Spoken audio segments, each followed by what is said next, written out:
Hi everyone. In this video, you will learn about 4G and 5G quality of service common parameters, and we'll go through some of the UE identities. We'll just try to solidify the principle or basic understanding of quality of service parameters and also some of the related UE identities. Moving forward, today this will be the covering of the contents of today's session that will be covering first part 4G and 5G quality of service parameters as mentioned here. Then we'll go through how to check some of these parameters from the UE logs. Then we'll learn about UE identities and how to check also the TMSI, which is part of the UE identities from the UE logs, and what kind of use cases can be used when you check the TMSI from the UE logs. Moving forward, this first part here is just highlighting the 4G and 5G quality of service common parameters. Actually, the main point here that I just addressed the common parameters between both of them. However, 5G have introduced many other separate parameters which I didn't cover here. This I can be covered in separate videos about the 5G quality of service, which is having more details because of the network slicing and so on. First, before going into the details, let's try to recall and recap quality of service parameters together before going to the signaling part and so on. So in this table, actually, as in this table, you can see that we have several parameters and so on. First, let's try to recap or recall the differences between non-GBR and GBR, and something called delay critical GBR, which is newly introduced in 5G. It was not there before in 5G. Okay, the first part, it's about the non-GBR, and as you know, that non-GBR doesn't provide any guaranteed bitrate, which means like it's typically used for non-sensitive time and applications or non-time sensitive applications, such as, for example, web browsing or instant messages, which it doesn't require any, for example, minimum speed or maximum speed compared to the guaranteed bitrate or GBR. So this, again, just to recall it, again, this can be used for non-sensitive time applications, such as, for example, the web browsing and the instant messages, such for example, YouTube and so on. And then moving to the GBR part, and the GBR, it's called guaranteed bitrate. This is typically used for the sensitive applications, such as, for example, the voice or video calls, and also the real-time gaming and so on, which require, for example, a minimum speed or a maximum speed, which can be configured by the network to guarantee the service of these particular services, which is very sensitive and so on. Then moving to the last part here, and this the difference between all of them, that we have this newly introduced concept which called delay critical guaranteed bitrate. And this delay guaranteed bitrate, actually, it provides significantly low latencies than a GBR flow, than the GBR flow. What it means by this, for example, this one we are expecting to have up to maximum 10 millisecond as a latency, while the GBR was providing up to 100 millisecond. And also the delay critical GBR, this one also providing a lower packet error race, which providing improved reliability. And this typical application for this one includes the automation and intelligence, and also system transformation and so on. So this is a new service, as I mentioned to you, which is being introduced here. Now let's go through the main parameters in both 4G and 5G and just like see what is the difference all of them. The highlighted part, this one I'll be covering in more details in the next slides. I'm just giving a full summary about those parameters before going into the details for the highlighted parameters. First part, if you remember, we have some concept called QCI. This is still the same between 4G and 5G, just the name changed. For example, here it was calling quality of service class identifier, and here it called 5G quality of service identifier, which is referred to 5G QQI. And this will be like, you will hear this concept or naming a lot in the 5G standalone. Like before in 5G, we used to hear QCI and so on. And in general, the quality of service, it's like a pointer to a set of quality of service characteristics. These characteristics, you remember, for example, in QCI, in 4G, we used to have QCI 1, 2, 3, 4, up to 9. And this, like, it's categorized into standardized and non-standardized. The standardized, which is we know what about it, for example, 1 to 9. And for example, each one of those have a different characteristic. For example, if you remember, we have QCI 5 for IMS signaling, QoS 1 for QCI 1 it was used for VoIP, and QCI from 5 to 9 it was non-guaranteed bitrate, and so on. And This, like, if you need the details, we can discuss it later on, especially for the 5G part. We'll go through these tables and so on. And in 5G also we have the same concept, but we have some new 5G QoS has been introduced before. Like for example, in 4G we used to have 1 to 9. Now, for example, you have additional QoS. For example, we have from 82 to 85, which is introduced for the delay critical GBR and so on. Moving for the next part, which is called ARP. And here again, sorry, before moving for this part, this one supported by all this kind of services, which is non-GBR, GBR, and delay critical, but it can be identified by the ID of the QoS and so on. Then moving forward for the ARP, it's allocation and retention priority, as mentioned below here, and this is services supported by all of these non-GBR, GBR, and delay critical GBR. And actually, this is like, it's something called related to preemption. I will be covering this one in more details. I'll try to visualize to make it easy for you. But within this one, there is three main parameters which is being reserved for this part. These three main parameters, as mentioned here. First parameter is called preemption, preemption capability. This means that the new connection, if you have any new connection, is allowed to preempt the existing connection. For example, it's allowed to take some resource of the existing or even replace the existing connection. And this, like, preemption vulnerability, this one actually is parameter to determine whether the existing connection can be preempted or not. For example, we need some of the existing connection never to be touched. So we can give them, for example, this one we can say not preempted.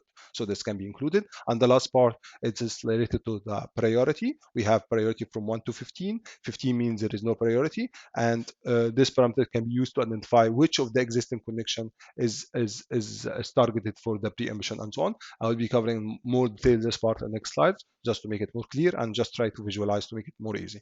Then moving to the third parameter, which related to guaranteed bitrate. Guaranteed bitrate actually is mainly supported by the GBR services, like whether the GBR or the GBR, and the same for maximum bitrate.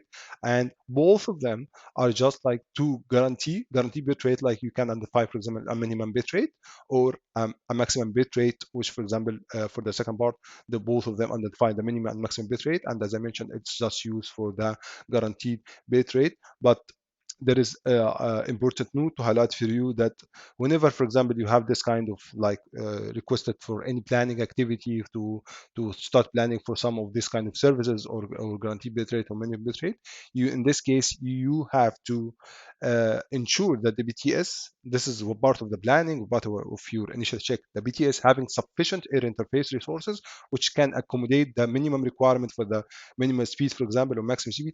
And if I like, let's assume, for example, you have one site or whatever that the customer is requesting to add that will having many gaming users, or having, for example, some video cameras and so on, and this kind of things require a minimum bitrate. So we need to go through the BTS to confirm that the current radio resources having a sufficient air interface. In addition to also need to check the transport whether it's supporting or not, and also the processing resources available or not to support this kind of guaranteed flow bitrate or the guaranteed bitrate and so on. This is the main steps you need to check whenever we go for this part. Moving forward, we have something called APN aggregate maximum bitrate. Actually, the if you remember this one, and the naming is kind of is almost the same in 5G. It's called session aggregate bitrate, but actually this, first of all, it's only supporting for the non-GBR. It's not supported for the GBR services. And this, like APN, it's actually defined the maximum allowed speed for IUE based on summing all the non-GBR peers. I will be explaining this one in more details. Let's just try to like recap it quickly. But as I told you, this is like it's set for the BN connection or the DBN connection. This is defined the maximum allowed speed for IUE based upon summing all the non-GBR bearers. And this is the same for session for sure. Then we have the IUE aggregated maximum bitrate, and this is particularly for the IUE, but this is the same concept. It's similar, but I will explain the difference between them and try to clear it for all of you. This is like just identifying the maximum allowed bitrate summed across all the non-GBR flows belonging to a specific UE. I will explain this one in more details because it kind of looks not clear, but let's move forward to just try to clear this part. Moving forward now, Here I will try to highlight the differences between UE AMBR and ABN AMBR.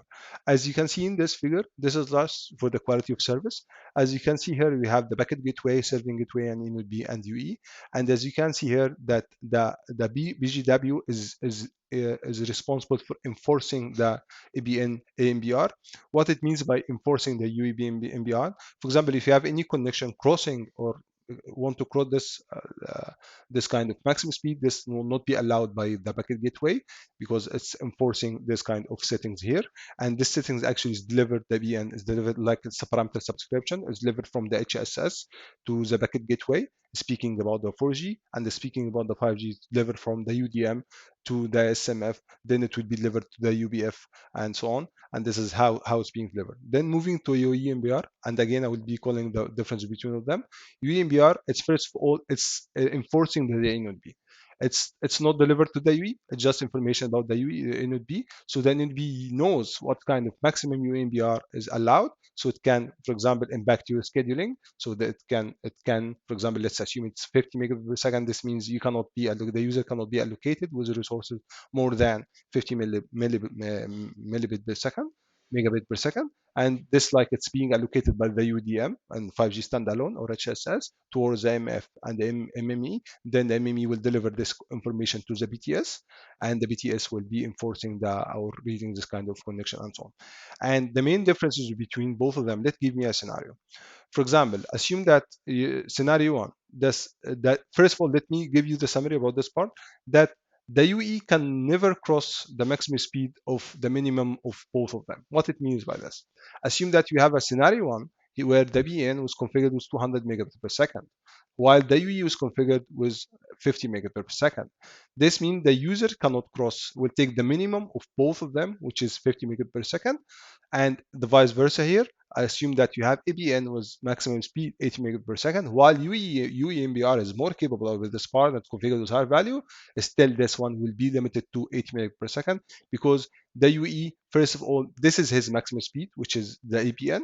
This is his maximum speed, and also he have another factor which can limit the speed, which is related to the EMBR. But the UE, as a formula point of view, the UE MBR is taking the minimum of both of them. For example, you have the ABN MBR, which as just mentioned here, it's having 200 mega and this 50 mega, so the UE will take the minimum, and here also it will take the minimum of both of them. And this is actually very important during your troubleshooting, for example, especially for the new site acceptance and so on. If you have any UE, if you have any limitation, the ABN or the UEMBR, this can impact your maximum speed because the traffic will be reshaped according to this kind of two parameters and so on. And as I told you, the inode B is enforcing the UEMBR, while the BGW is enforcing the ABN, which is having control over the speed and so on, or over the allocated resources to the UE. Then moving forward, let's now move to the ARP part, just to try to visualize, understand what it means by ARP, just to make it more clear, because you have discussed in the previous slide. So moving forward now, before moving this one, let's try to figure out how we get this one from the traces or from the ulogs. Assuming this is the 4G call flow, which is similar to the 5G standalone as well. You have attached request, you have RC setup already completed, then you have the initial UE message has been sent, then the MIME starts sending the initial context setup request through the S1 interface. In this particular message, you can actually find the UE aggregated maximum bitrate.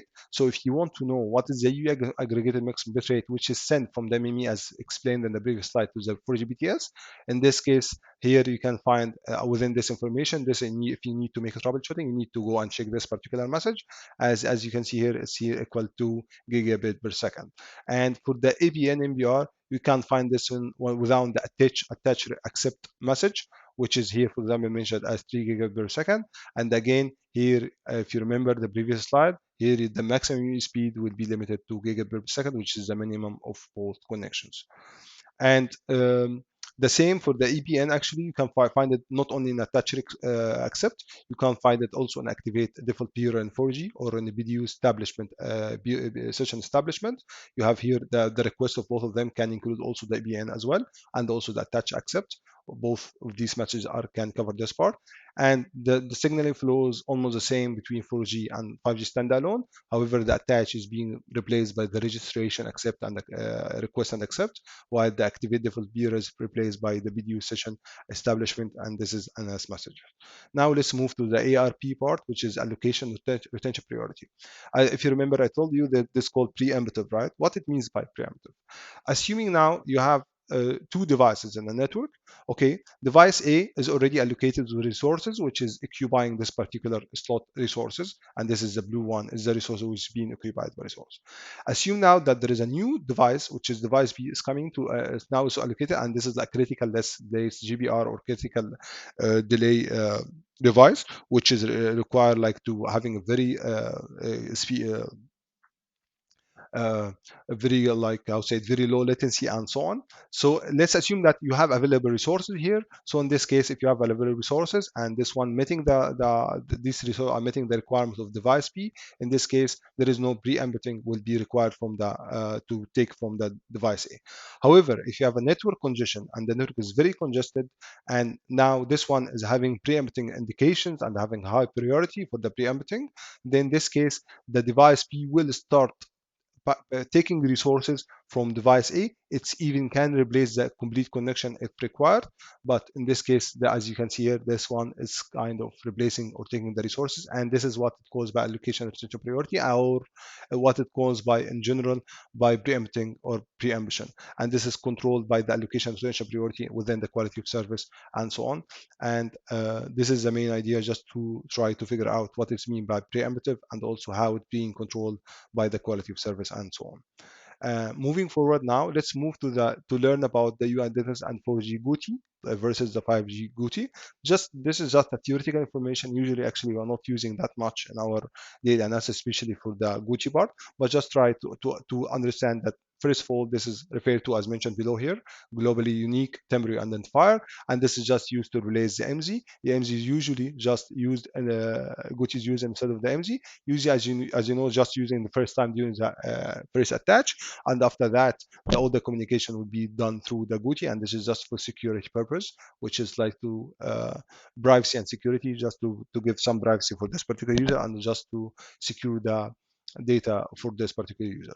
However, the main thing, just theoretical thing I need to address between both 4G and 5G, you can see that 3GPP has specified the same mapping between them as number of bits, that both of them are exactly the same and they have the same mapping. And this is required only, for example, whenever the user is moving between 5G and 4G, the unit B or init B will just do some reversing for whatever will be received. For example, if you're moving from 5G to 4G, this kind the unit B already know the mapping, so just reverse the GUTI, and it will try to at that time it will try to get the 4G GUTI from the 5G GUTI, which is sending in the handover messages, and all this written here.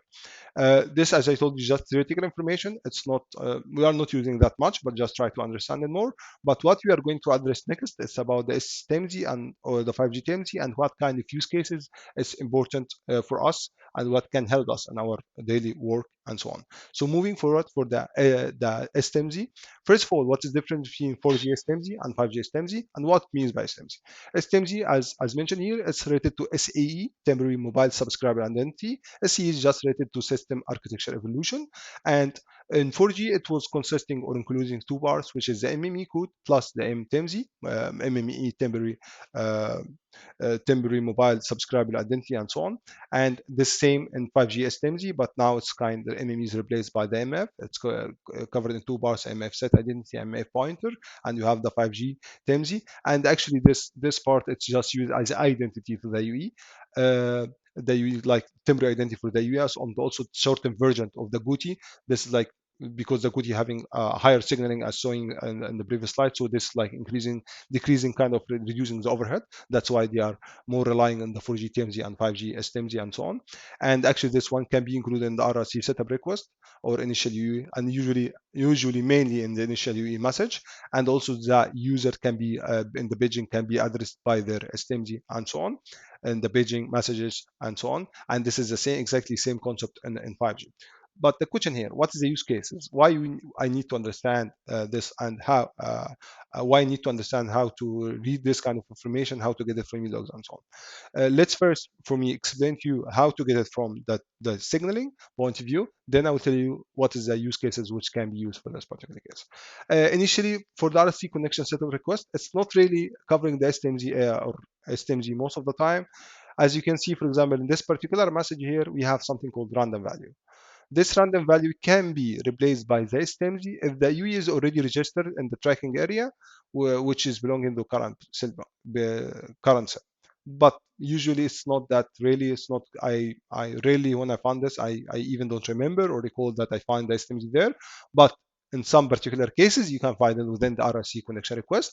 However, if you want to find the STMG, it's like you'll find it 100% within the initial UE message, which will be covering the MME code and MTMZ. So now you know this particular it's under which MME and what is the MTMZ for this particular user. And the same for 5G standalone, you'll find this three information, which is AMF set, ID or AMF pointer, or the NR, TMZ, and so on. But now again, what is the use case of the MTMZ? The use case of this particular part, for example, if you don't have tools in the network where you can uh, get the MZ of the device, let's assume now you have some sites or some areas where you have a huge degradation due to some particular users, and you have your online tracing or live tracing ongoing, and you can get this kind of information, but still you don't know the MZ of these users. In this case, you can communicate this information on timely basis to the MME team, and based on this information, they can provide you the equivalent MC, and accordingly you can start doing your traces, or you can start communicating with your customer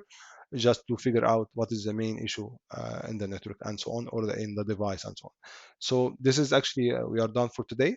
I hope if you like the video to press like and share it with your friends, and subscribe to the channel, and see you in the next video. Thank you very much.